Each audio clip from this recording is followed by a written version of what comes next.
Good morning. Welcome to Time in His Word. I was out there looking at the house yesterday. They got the walls up. They got their trusses on. They got the decking on the roof. They're going to put the shingles on Friday. Right now they're working on pulling the floor out to look at the floor joists. Well, me not being a carpenter and not really knowing what I was looking at, I looked at the floor joists and they looked good to me.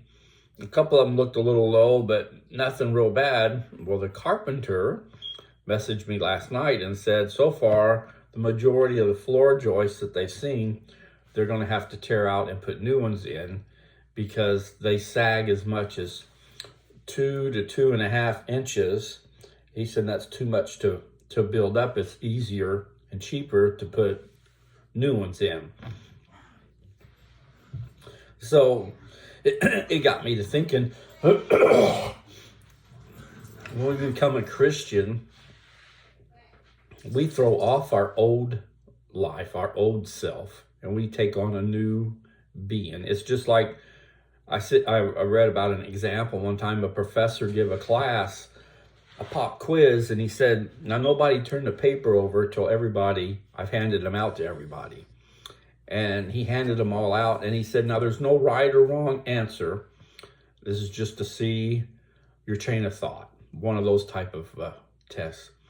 So he told him, turn it over. When you're finished done writing, turn them in, class is over. The only thing on the paper was a dot, a black dot in the middle of the paper. And he said that, if I remember right, he said nobody wrote about the dot on the paper. They had all their kind of explanations and stuff. And what he was trying to get them to look at and trying to get them to see was that black dot represents us, me, you. And when we leave the world of darkness, when we leave and become a Christian, now that whole white paper, that's our story. That's the story we are writing. So we take our pencil and we write our story. We write how our life is going to end. In other words, we have control over Satan to a certain extent, whereas before he had control over us. And I found that pretty amazing. And I probably would have been the same way, wrote about the white paper rather than that dot, not thinking about anything that dot pertaining to anything. But I like that example. I've used it a few times in discussions and stuff. And the response has been pretty neat. It's almost like the professor. Nobody talks about the black dot. But that black dot to me is significant. That represents our old life before Christ. And once we accept Christ, we climb out of that darkness of Satan and into the light of the world. We have the pencil. It is ours. It's up to us to write our life story and what it's going to be in Christ. Is there going to be ups and downs? Oh, yeah. Setbacks? Yes. All of that. But remember, you have the pencil. You're writing your story. So what story are you writing? In Ephesians 4,